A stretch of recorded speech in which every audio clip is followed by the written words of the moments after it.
10, 9, 8, 7, 6, 5, 4, 3, 2, 1.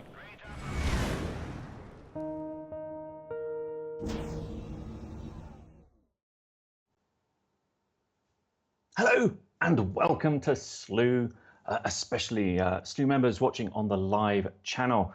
Now, don't forget, you can snap images using the star share camera below the show's video panel, and you can also use the chat box to the right if you want to ask us any questions. So, what are we doing tonight? Well, hot off the heels of last night's full flower blue moon, still having some difficulty saying that, we have teamed up with our friends at Astronomy Magazine to bring you the opposition of Mars live. So a big welcome goes out to Astronomy Mag readers watching the show tonight too. I'm one of those, by the way. I subscribe to Astronomy Mag. You can ask us questions as well. You can send us your comments or even your own Mars images to @Slooh if you've got those. Now then, what have we got? We have got live views of the red planet tonight from our flagship observatory here at the Institute of Astrophysics of the Canary Islands. Now let's take a look at the various live feeds that we've got tonight. Now the first one is our all-sky camera. Now you can't really see it in this, but we've got we're in a kind of thick layer of haze. This is a special low light camera that operates at night. That's not the sun, that's the moon. Shining there. Now, to kind of make sense of this image, tip your head on one side like that, and the things that you see down at the bottom, those are the Slooh telescopes that Slooh members use every night. So we use that particular camera to monitor conditions up here at 8,000 feet altitude on top of a volcano. Now, we've also got our constellation cam running tonight, and here, now this one is mounted on an equatorial telescope mount, so this one is twisted as well, but on this one, if you turn your head the other way so that the moon's down at the bottom left, you can see Mars right at the top of that image. So that's showing the moon, Saturn, Mars and Antares at the heart of the Scorpion, and we'll point all of those out to you a little bit later on. We also have, by the way, members, you can snap that in the Starshare camera tonight, so you can make a nice little time lapse of that, of the moon gradually moving away from the planets and the stars there. We also have our live meteor cam. Now this is a live video view, and this is a super view that we've got here tonight.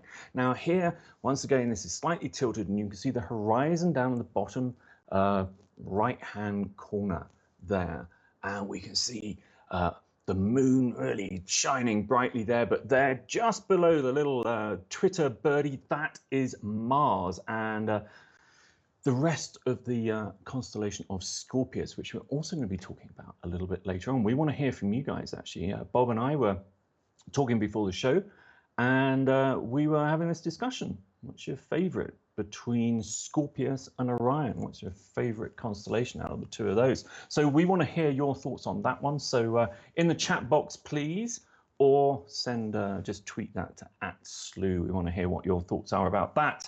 Now then, we also have images from our 17-inch telescope here. We've got a 20-inch telescope and a 17-inch telescope here.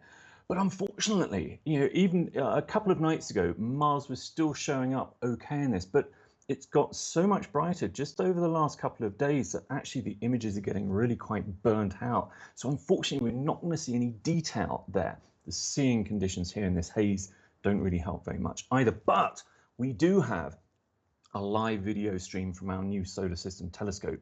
Now this is a highly magnified view, so it really couldn't be worse conditions for planetary observing tonight, with the seeing conditions, the atmosphere, you can see it shaking around all over the place. In fact, that little shake there must be some wind as well tonight, but we can pick out more features in this than we can the other views tonight. So Mars, the red planet. You would probably think that we'd know all there is to know about our planetary neighbor, but new discoveries are being made virtually every week from the various Mars missions currently underway. Now, is that dusty red planet dead? Did it ever harbor life? Was the Martian landscape sculpted by mega tsunamis generated from asteroid impacts, as suggested in a study that was released only last week by the Planetary Science Institute in Tucson. Are NASA and other space agencies, are they hiding evidence of life on Mars? The most recent accusation this week being that they're hiding the fact that there are trees growing on Mars. Maybe Matt Damon is tending those at the same time as his tomato plants. If I see an image of that, I'll believe it. But back to reality. How was Mars seen in ancient cultures, some of whom saw Mars as a really important figure in their belief systems? And of course, what does it mean when a planet is at opposition? Mars is at opposition tonight. We'll be answering these and many more questions about that rusty old planet in the next 30 minutes. And to help me do that, I would like to welcome Slooh astronomer and Astronomy magazine columnist Bob Berman. Well, great to be here. This is a historic event, and I hope a lot of our Astronomy magazine subscribers and readers are with us. Of course, I've been with the magazine for more than a quarter century. Love the readers, and we've got a great relationship. So I've been with Slooh for over 10 years, since the beginning. So this marriage was really made in the heavens, I would say. It was. And this is a historic event that we're combining forces tonight to bring us the Martian opposition. I'm very happy to be here. You brought us together, Bob. So last night you were wearing 2 hats. Tonight you're wearing 3. The very fetching one that you're actually wearing, and as Slooh astronomer, and as a columnist for Astronomy magazine, which I subscribe to as well. Now, I read your Strange Universe column every month, but for viewers of the show who haven't picked up a copy of Astronomy, can you tell them a little bit more about what you write about in your column? Well, the whole idea is to explore aspects of the universe that generally are overlooked. The odder, the weirder, you know, we really get far out with it, with humor, much of the time. And it's proven to be very popular over the years. So well, it has. It has. And yeah, I know it's and we also try to go on that page in new directions so that it's not predictable. If whatever was there last month or the month before, it's going to be something very different this month. So, well, it's always entertaining and informative, and like I think many readers, and I think I saw a poll about this somewhere. Just like me, it's the first page actually that I flick to every month. But anyway, to tonight's show, the opposition of Mars. Now, Mars and the sun are on opposite sides of our sky. So when the sun sets in the west, Mars rises in the east. And around local midnight, wherever you are, Mars reaches its highest elevation and dominates the skies, magnitude -2, which is actually giving us some of the problems tonight of imaging it. It's just too bright for our big telescopes. But Bob, Mars isn't at its closest to Earth for another 8 days. So why is that? A lot of people think that opposition is when the planet is actually closest to Earth.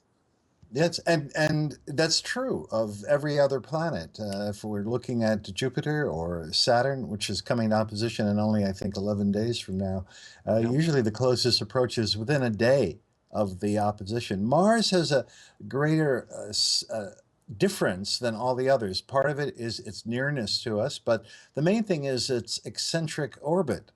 It's so out of round that when we go to meet it and you add the third dimension, we don't necessarily meet up at the same time that it's closest. So it's actually going to get a little bigger and a little brighter in the telescope. Since we have Astronomy magazine readers with us, some of them may know that you measure eccentricity or roundness or its lack by a number between 0, which is perfectly round, and 1, which is a stretched out ellipse that reaches the extreme of ellipse. Look how round Earth's orbit is. The roundest of all the planets is Venus. You can't forget its eccentricity because it's 007. We talked about that a year or 2 ago, Paul. Remember? 0.007. Earth's eccentricity, 0.17. Again, very easy to remember, and we're 10 times more out of round than Venus is. But now we get to Mars, and it's got an eccentricity of 0.02. In other words, it's another 10 times out of round than we Yeah. are. So when we meet up with Mars with that eccentricity, and you add that it's a little tilt about 1.85 degrees from the plane of the ecliptic. In the third dimension, its opposition date is rarely the night that it comes closest. Right, and I think we've got some graphics actually that we can show a little bit later. I was also looking up some facts and figures on this a little bit earlier, and the two planets are currently getting closer and closer all week at a rate of around 300 kilometers per minute. That's 186 miles per minute. That means that by the end of this show, we're going to be 5,600 miles closer to Mars. Now, yeah. That's great. It's going to be 500,000 miles closer to Earth in the next 8 days' time. I mean, that sounds like a huge amount, Bob. What's that going to do to it visually? Is it going to get bigger? Is it going to get much brighter? A little brighter, and certainly it's 18 arc seconds. Now, old time observers would often say that you really need 20 arc seconds to see Mars decently, because anything smaller than that, and you have to use too much magnification, which also simultaneously blows up the turbulence. Look at it tonight. This is a night of unusual turbulence, and so that's not why we're not seeing the kind of details that, you know, if you're lucky or you're a place with very good seeing, you can get the dusky features. But as David Levy, you know, he and I had this discussion not too terribly long ago and agreed that Mars is the most challenging of the planets and the most likely to disappoint, because everybody has an image of how it should look. Thanks to the Hubble Space Telescope, thanks to the many Martian missions, we all are used to seeing stunning detail. And so actually using a good backyard telescope, or even the great Slooh telescopes tonight, unless you hit it on a night of extraordinarily good seeing, you're just not going to come close to matching the spacecraft or the Hubble images. And that's just the way it is. Whereas in contrast, and I'm saying this a little defensively because this being our first show with Astronomy Magazine, viewers, I urge you to tune in on a night that we're, let's say, looking at galaxies. And there we see such detail in the Whirlpool galaxy. We see the blue color of the spiral arms, all natural. We never do false color. The campfire orange of the core of the galaxy, the details of the spiral arms, and things that you'll never see through a backyard telescope, and you'll be hard pressed to even achieve with good astrophotography. And Slooh does that routinely. So tonight, what we're getting on Mars, don't judge what Slooh produces by this bad seeing night as we're looking at Mars. So with that defensiveness being said, what?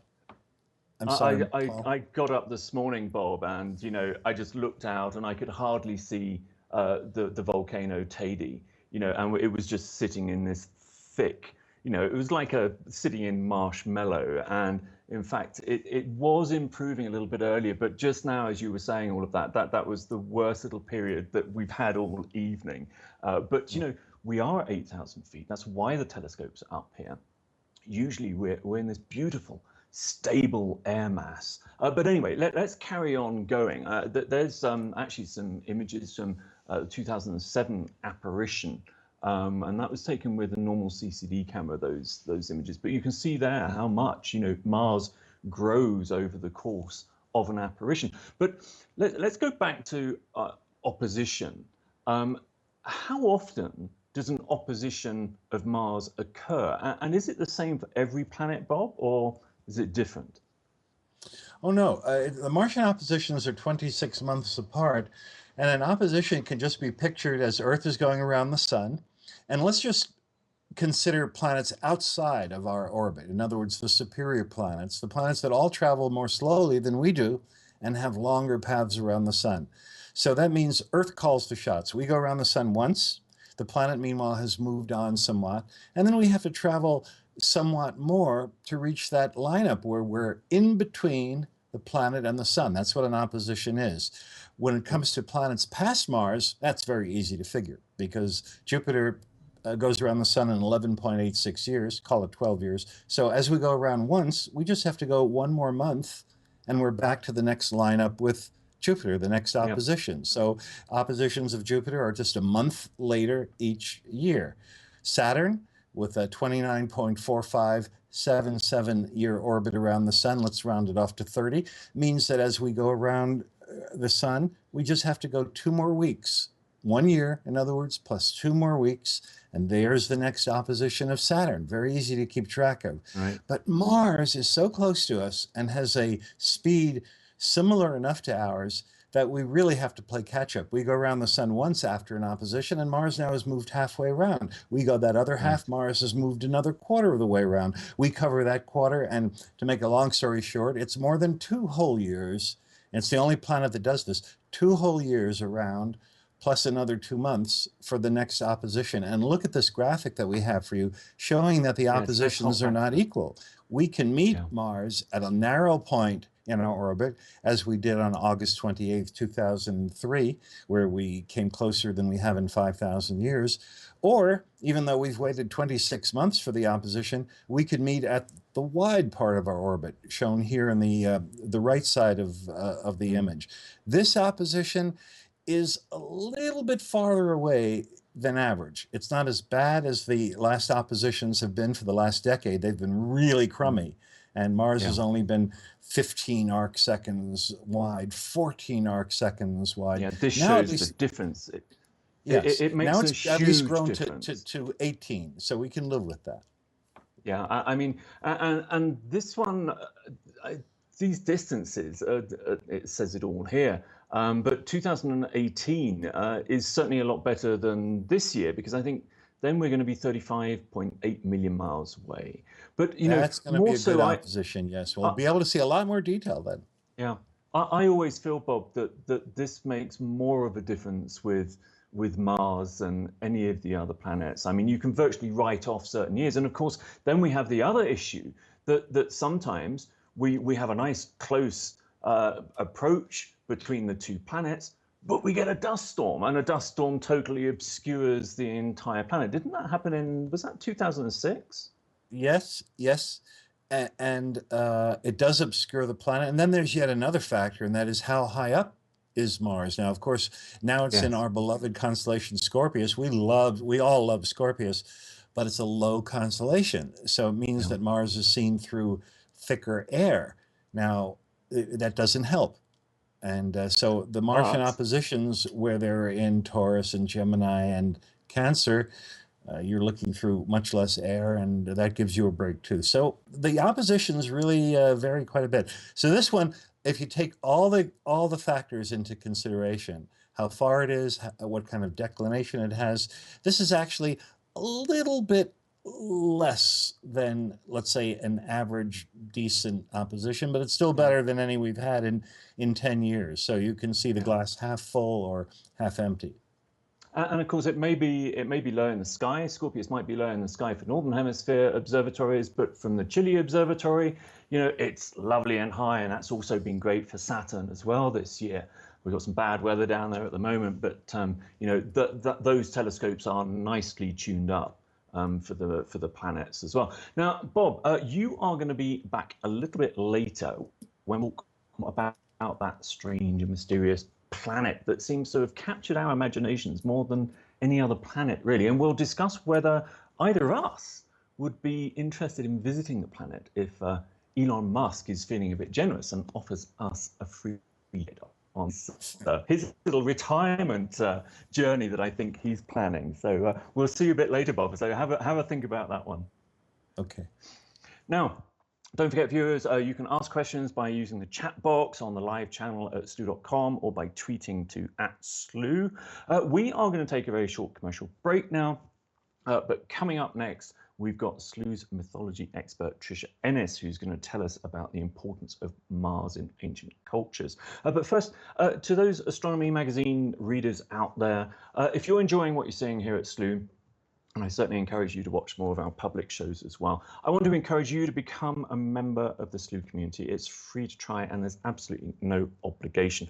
You know, at its core, members control the robotic telescopes both here in the Canary Islands and at our Chile Observatory via this simple but powerful interface to see all that glows in space. In fact, Slooh members have taken well over 4 million photos of over 50,000 different objects in the sky over the last 12 years. And it works just like a jukebox. One member is in control of a telescope, while all the other members get to see what the telescopes are doing live. As Bob said earlier, it's full color live. And then everybody can contribute to the ongoing conversation over in the Slooh clubhouse, which is where everybody hangs out. And we always say it's a bit like cavemen and women gathered around the campfire. We wonder together about the universe and share the great diversity of all of our perspectives. It really is space for everyone here. So please do give it a try, astronomy readers, and in the process, you'll be supporting our ability to make our other programs available to the public. Now, don't go anywhere. We are going to be right back after this short commercial break with Trisha and the mythology of Mars.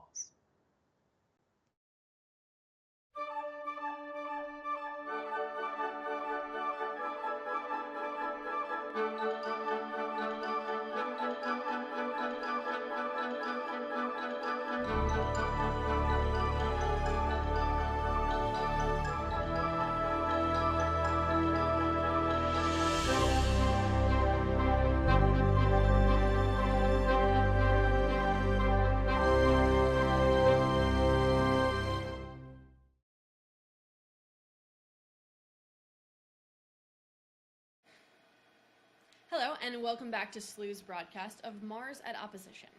My name is Trisha Ennis. I am the resident mythology expert and cultural correspondent here at Slooh. Now, over the last few months, we've been talking a lot about the ways that the ancient cultures of Greece and Rome helped to name pretty much everything we see in the night sky, from the constellations to the planets. Now, despite the fact that those names actually come from the Roman tradition, most of that discussion has focused on the mythology of Greece. That's because they came first. The Greeks were largely responsible for putting together all of those myths, while the Romans simply adapted them, renaming a lot of the gods and the heroes to fit their own beliefs after they conquered Greece. They would actually do the same with religions of places like Egypt as well. Tonight, though, I actually want to focus on the Roman view of Mars, because unlike the majority of the myths we've discussed in the past, the way the Greeks and Romans viewed Mars highlights the differences between their two cultures. Bet you didn't know that a planet so far away could offer insight into cultures right here on Earth.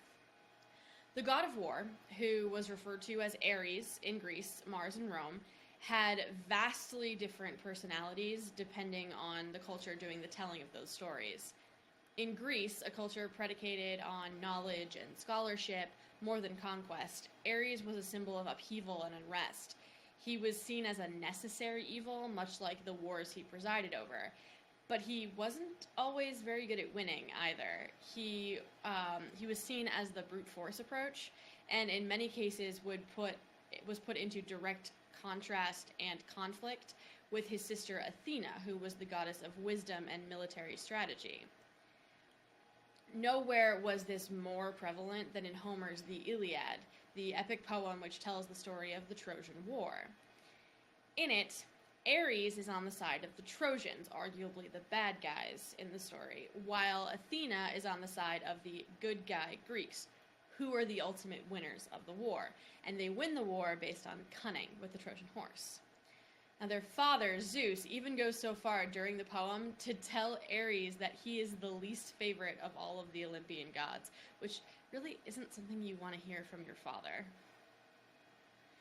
The only place in Greece where Ares was really worshipped with temples and sacrifices was in Sparta, the Grecian city well known for its heavily militarized society, in direct contrast with Athens, named for Athena, which was all about learning and scholarship and wisdom. It's not surprising, then, that the society of Rome, itself highly militarized, would seek to alter the status of Ares when they conquered Greece. In Rome, Mars, with his new name, was second in importance only to Jupiter, the Roman version of Zeus, who, no matter the mythology, was always the king of the gods. Rome had a much different relationship with war than Greece. Where the Greeks saw war as disruptive and destructive, the Romans saw it as a means of maintaining peace.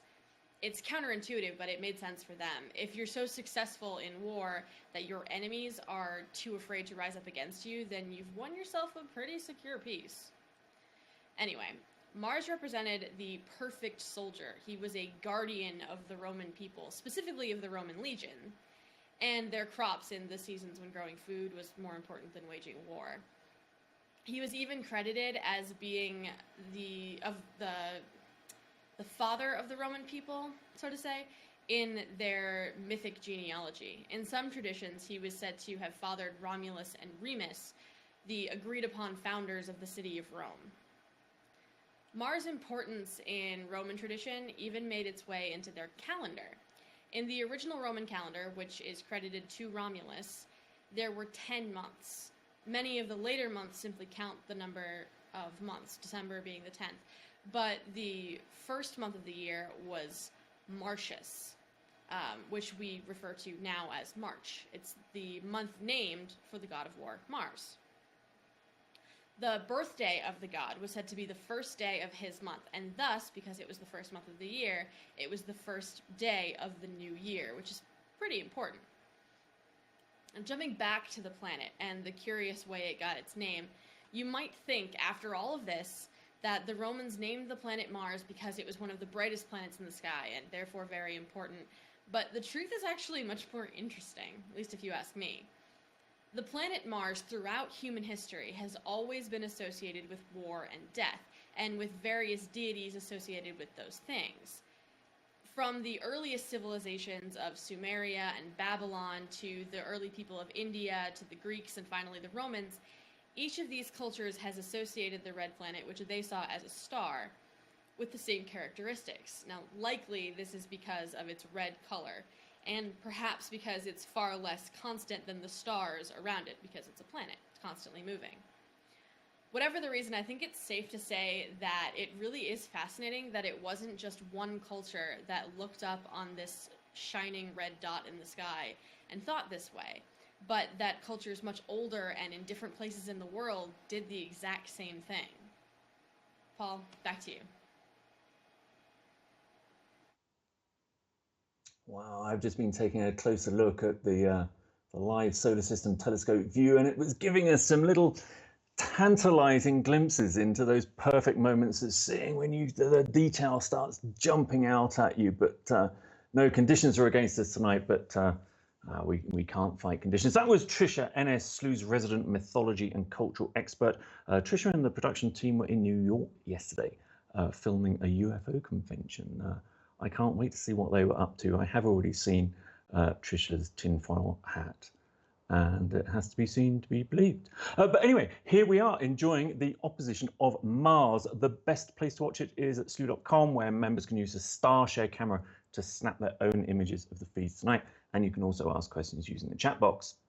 You can also send us your own images, poetry, or whatever Mars-related stuff you want to by tweeting to @Slooh. Now, let's welcome back Slooh astronomer and astronomy magazine columnist, everybody's favorite, Bob Berman. Welcome back, Bob. Thanks. It's great to be here. You know, while Trisha, I loved what Trisha was telling. I learned some new stuff.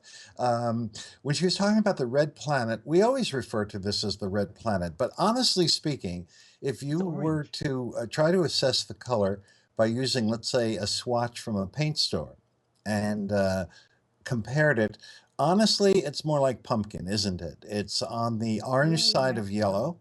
It's not even fully orange when you think about what a pumpkin really looks like. It's not even quite orange. It's yellow orange, and it's certainly not red any more than anybody would call a pumpkin red.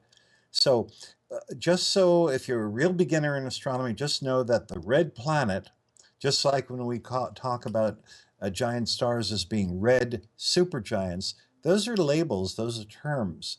They're not meant to be actual descriptions. They're neither Betelgeuse nor Antares, just below Mars these days, are actually red. They're actually very close to the color of Mars, which is yellow-orange. Just thought I'd mention that. And we were talking about colours of moons last night, blue moons and blood moons and things like that. But you've heard it here officially. The red planet is no longer the red planet. It is the pumpkin orange planet. So Renamed by Bob. Hey, listen, Bob, you're among fans here at Astronomy Magazine and at Slooh, so you know that we'll bow to whatever you say. Now, if viewers want to see this kind of awesome spectacle, if we can go over to the meteor cam, actually, if viewers want to see this awesome spectacle from their own backyard or garden tonight, where should they look to see Mars, and what else is visible in the vicinity, Bob? Oh, yes. Well, just go out the first few hours after nightfall. No, no, never mind that. 10 o'clock, 11 o'clock, local midnight is good too. Lowish, not terribly low, but lowish in the southeast, eventually becoming the south, midnight, 1 o'clock. And there's the moon. The bright star to the right of the moon is Saturn tonight. And the orange-looking things that are not Saturn are Antares low and Mars highest up. So they're Actually, I all think they're really just off quite this. They're just off this shot now, Bob, aren't they? They're off the yes. top. So maybe we can flick to the constellation cam. Actually, this was a view. This was a Yeah, view that this is I good. snapped this evening. So Yeah, this this is is very what people nice. are going to see as it rises. So take us through that then, Bob. Okay, the stars below Mars, we have A Crab on the left. That's actually Beta Scorpii, if you're using the Bayer designation. Beta, Delta, and Pi Scorpii are the three stars that form the claws of the scorpion. Those three prominent blue spectral class B stars that are to the right of the famous Antares, to the right of it, as most of us face it. Now, Beta is listed as A Crab, and although that is, one of its names, you also might know it as Grapheus. That's how I learned it when I was a kid. So it has a few names. They're all of Arabic origin. Chuba, there is the middle star. That's Delta Scorpii, you could call it Chuba.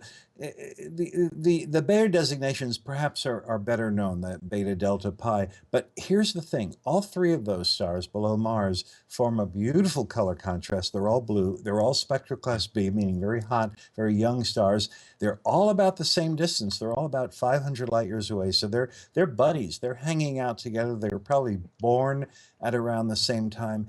And listen to this. All three of them are binary stars.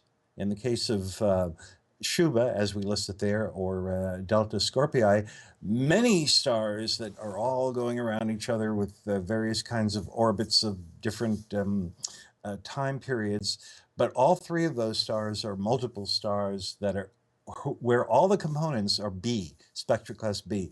B is one of the rarest of the spectral types in the galaxy, and yet in the entire beautiful constellation of Scorpius, just about all the stars are spectral class B. They're blue stars except for Antares. So we were talking about that earlier, Paul and I, that if you had to vote, would you pick Orion as number one, or you pick the Scorpion as the best constellation? And Paul was saying, and he's probably right, that from his native England, since the tail never rises, and even from northern United States and all of Canada, the tail either scrapes along the southern horizon like a vacuum cleaner, or at most it just clears it by a few degrees, so you don't see it well.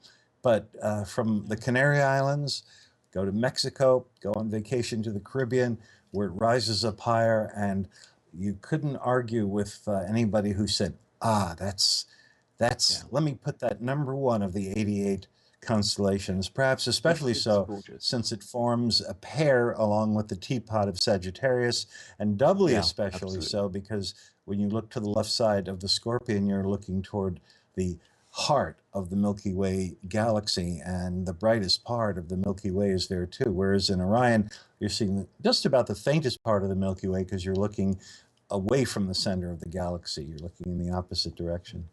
It's strange you mentioned the asterism of the teapot in Sagittarius as well, because that actually is my favorite asterism. But of course, I don't see that from England at all. But when I'm here in the Canary Islands, Scorpius later on tonight, and there we see actually the sweeping tail, the stars at the bottom of the image there is the sweeping tail of Scorpius. And that's what it does. It kind of writes itself across the sky. It's just beautiful curves. You don't really have to use very much imagination to picture this huge scorpion. But at this time of year, Scorpius, when it sets right behind Pico Delta, with the volcano here, which is 12,000 feet high. We're at 8,000 feet here. And it seems to kind of lay down gracefully as it sets below Tadia. It's just such a gorgeous sight. In fact, Slooh members, have a look in the clubhouse, because I did a few time lapses of this a few years ago, and also marked up the constellation so you could see it quite clearly. But we still want to hear in chat or on Twitter, what would be your favorite constellation if you had to pick out of Orion and Scorpius? So we want to hear what you think. Now, Bob, fountain of all astronomical knowledge, as Slooh members and Astronomy Magazine readers know, have you got any particularly fun facts about Mars before we go a little deeper into the red planet? Well, you'd think I would have prepped for that, so let me just free associate. I like the fact that the Martian day is only a little bit longer than ours. You know, we spin around once in 23 hours, 56 minutes, and 4 seconds. Mars goes around in 24 hours, 37 minutes, and 23 seconds. So it's only about half an hour longer of a day than ours. That's interesting. Its axial tilt is only a degree more than ours. It's most similar of all the planets. And but doesn't that vary, of course, it's final at 4,000 mile diameter, half the size of Earth, and 1/3 the gravity, 11%. I happen to remember that 11% of our mass. So it's a low mass body, and that's why with that weakish gravity, it doesn't easily hold on to an atmosphere. So unlike in the movie The Martian, the air on Mars is only 1% as thick as ours, and therefore a windstorm of 100 miles an hour on Mars only produces the same effect that we'd get on about an 8 or 9 mile an hour gentle breeze. And that's why that movie, although I enjoyed it, it showed poor Matt Damon being punctured, stabbed by some material that was being blown by these violent winds, and that would not happen on Mars, because even the most violent winds, because the air is so thin, would not barely ruffle any papers. Hollywood producers, you'll never get anything past Bob Berman, so you'll have to try harder, Matt Damon, next time, please. No, I bet everybody in astronomy, I bet all the readers of Astronomy Magazine noticed that and were shouting at the screen. But then, you know, they did other things so well in that film that you have to allow them some license. Someday I'd love to have a vote on the all those space movies recently and see what our viewers here at Slooh and what the Astronomy Magazine readers, if you had to choose between, let's say, Gravity, The Martian, Interstellar, you know, we've had some big budget films. Or are you Armageddon? That's where the big arguments normally come. Deep Impact or Armageddon. So maybe we should do a show, Bob, on just that. Now, we have got actually some, I'm already being told actually Deep Impact is best, which I have to agree as well. But we've got Trisha Ennis. She's saying that Orion is her favorite only because it's the first one that she learned outside of the Big Dipper. Big Dipper is actually Ursa Major. Slooh member Jamie says Orion as well. And yeah, loads more about Orion. Stephen says his is the Winter Circle, Taurus. So, you know, some of those rather large asterisms. So, Bob, it sounds like you and I are kind of in the minority thinking Scorpius at the moment. But let's get back to Mars as we see this. That you can see here, the seeing has improved a little bit, but is still not giving us the crisp images that we would love. I mean, it's getting really high in the sky now. But all right, then let's add a little bit about its moons. You know, it's got these 2 little moons, one of which, Phobos, goes around in only 8 hours. You know, our moon essentially takes a month, 27.321666 days, 27 and 30 days. I have to learn to round off because I can't help it. It's crazy. It's like I should see a therapist about that. Its moon, I'm rounding off, 8 hours, and then the second moon, Deimos, 30, a little bit over 30 hours. But these are very fast satellites. And by the way, probably the worst names in the universe to have your moons named Fear and Death. Phobos, of course, means fear. You know, we have a phobia about something. Fear and death. That's not a good sign. And almost to live up to those names, Phobos is the moon in the solar system that's spiraling inward at the fastest rate, and it's going to just crash onto the Martian surface before very long. You read different figures, so I'm not sure which is correct, but a matter of some, perhaps even less than 1,000,000 years. And maybe one of our viewers can say, no, I've recently read a more up-to-date figure that it will disappear and collide with Mars in only X number of years. I'd like to hear what the latest is. But in any case, it doesn't have long to live, so it's going to live up to its name, fear. I mean, if we have colonists on Mars in the future, they'll have something to fear as this moon comes crashing in. Now, we must have a conversation after the show, and in fact, maybe viewers can comment on this as well, because I was given a little tidbit by Trisha before the show started, and I had always thought that those moons were named in the way that you've just suggested, Bob, but Trisha was suggesting that she's found some writing that says it's actually terror and panic. So that'll be an interesting one that we must follow up on to see where those different meanings derive from. But certainly phobos, as in phobia, as fear, it makes a lot of sense, doesn't it? But going back, and this is part of it. As human beings, we seem to have this kind of preoccupation with Mars, more so than any other planet. We imagine the possibility of Martians. It seems like the next place in our solar system everybody wants to go. What do you think it is about the red planet that captures our imaginations in the way that it does?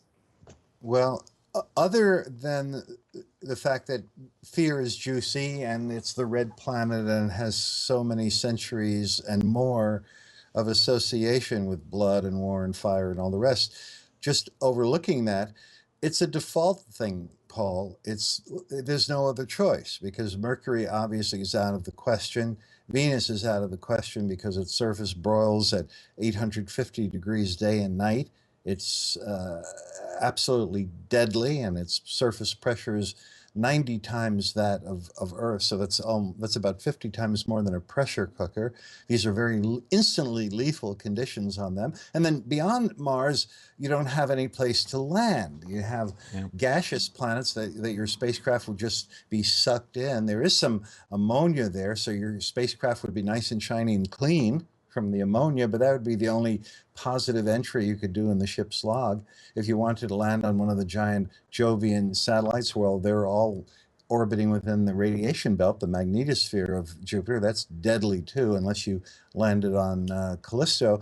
The point is, there's no other place to go, really. If you want to go to a planet, only Mars offers remotely comfortable conditions. And of course, that's not comfortable either. The radiation, some estimates say that the radiation would destroy between 13 and 40% of a human brain in a 2-year mission. And even for us smart people, that's not good for you.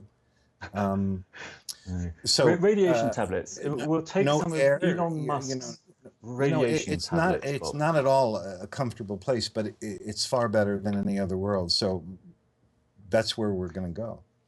So what are your thoughts on whether or not Mars ever harbored life? We seem to be in eternal hope almost. Scientists seem to be in eternal hope that they're going to discover some kind of fossilized evidence of life. Well, what are your thoughts on that?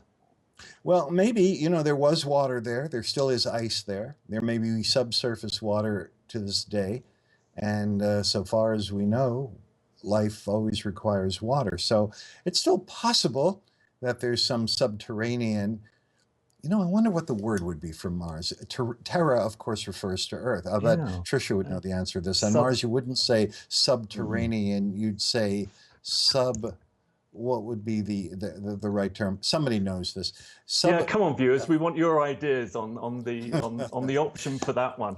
Trisha's saying sub-Martian. Under the surface, perhaps it might still it's still possible if panspermia is correct. In other words, that life roams the universe, perhaps in the form of spores or at least pre-life. We know all the amino acids are in space in great abundance We're in the finding the nebulae. building blocks They everywhere. travel in meteorites, in cracks, perhaps even in an interstellar fashion, and perhaps seed themselves whenever they collide with a planet that has hospitable conditions. So if you believe in that, panspermia, that life gets seeded whenever conditions are right, then life would be common.